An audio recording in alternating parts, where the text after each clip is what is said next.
Welcome back to your Pennsylvania Dutch Minute. Doug here, and just to let you know that today's episode is brought to you by the great people at the Deitch Eck restaurant in beautiful downtown Lenhartsville, Berks County, Pennsylvania. The Deitch Eck, or sometimes just known as the Eck, is a traditional Pennsylvania Dutch restaurant where you will find traditional Pennsylvania Dutch foods. Chef Steve Stetzler is committed and dedicated to passing on the culinary history of the Pennsylvania Dutch. He will oftentimes offer things like stuffed pig stomach, red beet eggs are always on the menu, corn pie throughout the summer. So, traditional stuff that you're just not going to find everywhere.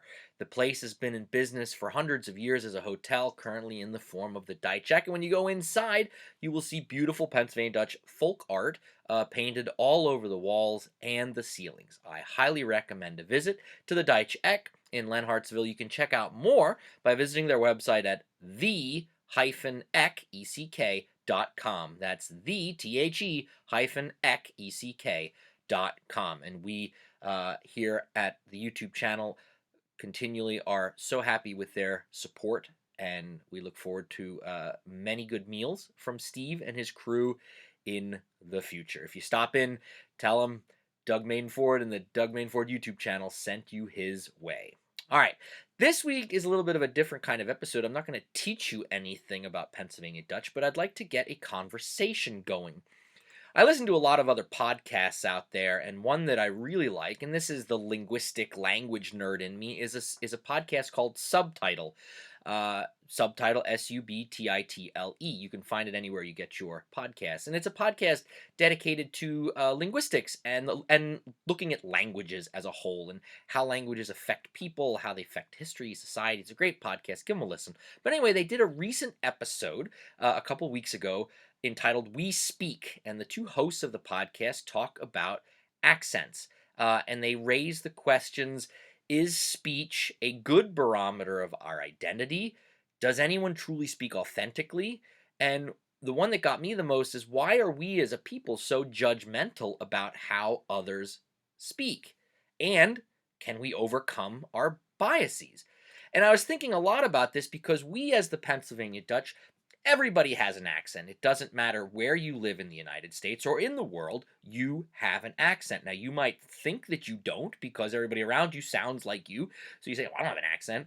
But if you travel outside of where you're from or where you live, you'll quickly notice that maybe other people will say, you have an accent, or you'll notice the accents of other people. Of course, in regions of the United States, some accents are more pronounced than others. We think of like the Deep South, for example, or if you get way up into New England, those are accents that are strong, or in the northern Midwest, like Minnesota and the Dakotas, eh?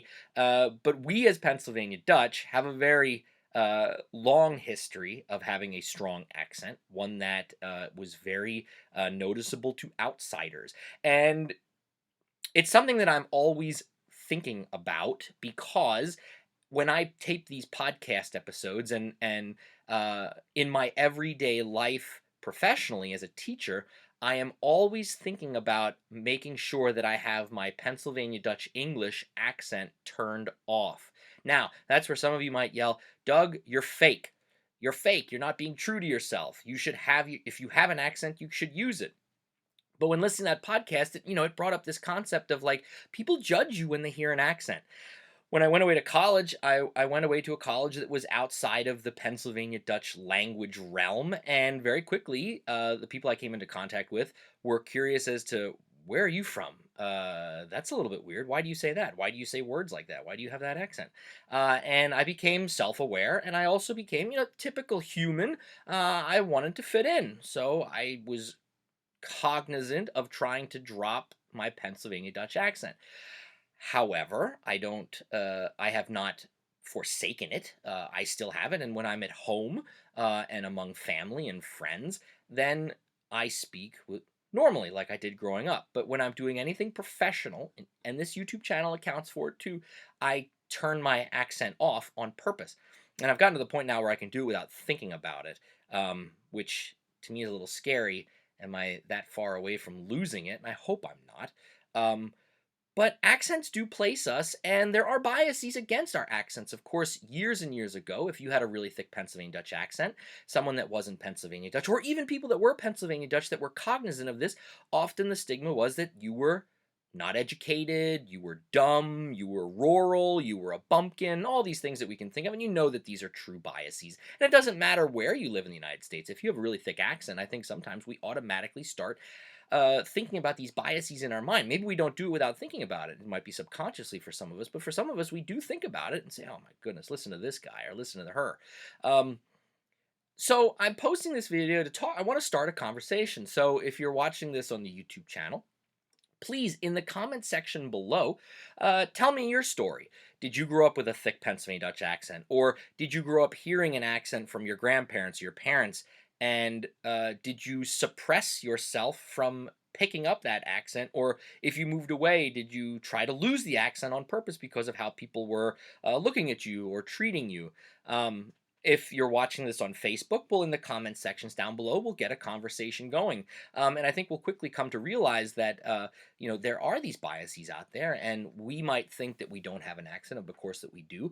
And for those of you that aren't Pennsylvania Dutch and that have stumbled across this YouTube channel and are learning about the Pennsylvania Dutch, you might ask yourself, well, what is this traditional, or what is a Pennsylvania Dutch accent sound like? And there's a couple giveaways, mainly with our vowels and our diphthongs, like AU combinations, OU, OW combinations.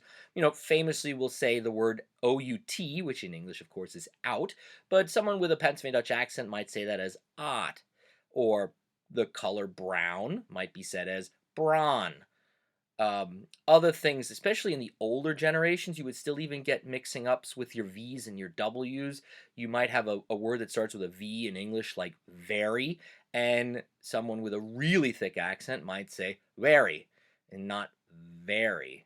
Why, that's very nice, for example.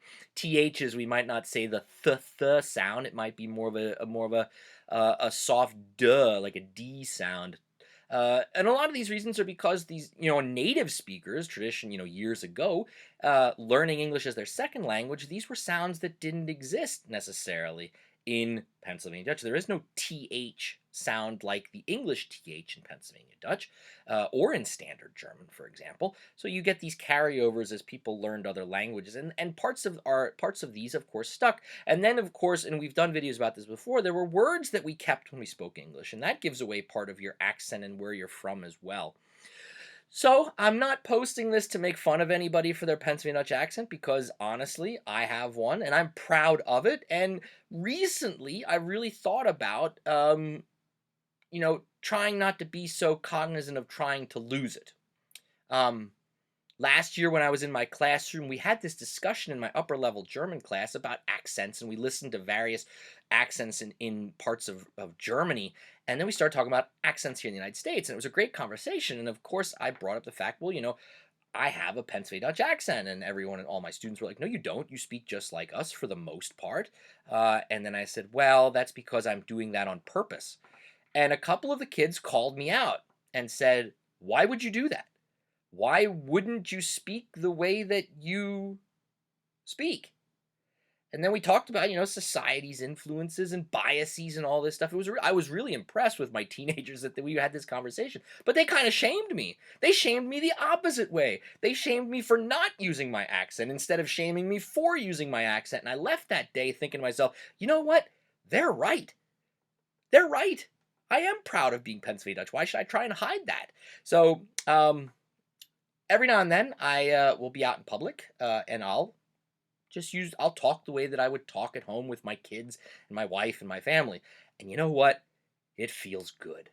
And I'm going to try and do that more and more. Now, if I'm doing some kind of professional presentation, I really do have to think about, should I do that or shouldn't I? And it's crazy that we put ourselves in those positions.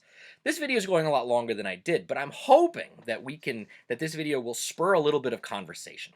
What do you think about our Pennsylvania Dutch accent? Do you know someone that does? Did you experience uh, biases from somebody because of your accent? I'm sure there's tons of stories out there. Let's get a conversation going.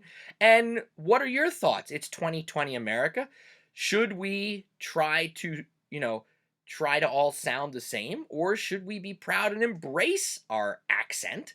You know where I stand on our language, but now I'm talking about when we speak English. Should we be embracing that accent and utilizing it and using it? Let me know what you think. Put a comment in the section below.